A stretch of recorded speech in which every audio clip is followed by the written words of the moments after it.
इतकं नुकसान झालं बस।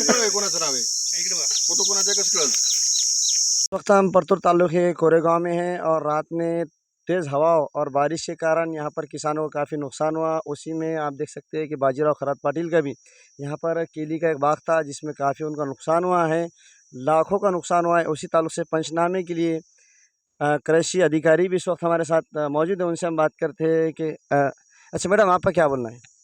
नमस्कार. मी साळवे शिरीषा, तालुका कृषी अधिकारी परतूर. कालच्या झालेल्या वादळी वाऱ्याने परतूर तालुक्यातील बऱ्याच शेतकऱ्यांचे नुकसान झालेले आहे. त्या दृष्टीने आम्ही सकाळी 8 वाजल्यापासून पंचनामे करत आहोत. आता सध्या आम्ही बाजीराव खरात यांच्या शेतावर आहे. त्यांची केळीचं भरपूर नुकसान आहे. पूर्ण बाग त्यांची आडवी झालेली आहे. तरी आमच्यासोबत माझ्या कृषी विभागाचे माझे सुपरवायझर आहेत, असिस्टंट आहेत. आम्ही सर्व पंचनामे करत आहोत. सोबत विमा कंपनीचे देखील प्रतिनिधी शिरसाट साहेब आहेत. आम्ही लवकरात लवकर तात्काळ पंचनामे सादर करून शेतकऱ्यांना लवकरात लवकर मदत करण्याचे प्रयत्न करतो.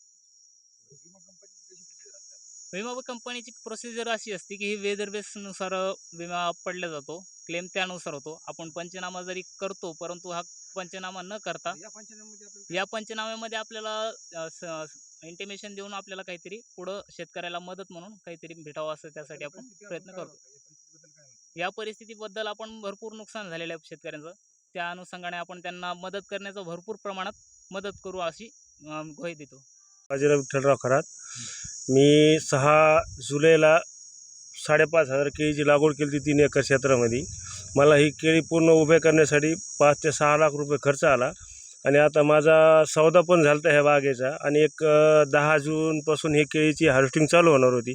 पण रात्री नैसर्गिक आपत्ती येऊन माझी पूर्ण बाग उद्ध्वस्त झाली आणि मला एक 8-10 दिवसात जे पैसे भेटणार होते ते पूर्ण माझे हातचे निघून गेलेत. मला एवढीच विनंती आहे शासनाकडून की मला पुढचं आयुष्य म्हणजे उभं राहण्यासाठी शासनाकडून योग्य ती मदत आणि विमा कंपनीकडून पण विमा पण भरलेला आहे मी. मला त्याच्याकडून योग्य ती मदत भेटावं याची अपेक्षा करतो. आपण सांगा. माझं नाव दादाराव नामदेवराव खोसे, माजी पंचायत समिती मेंबर.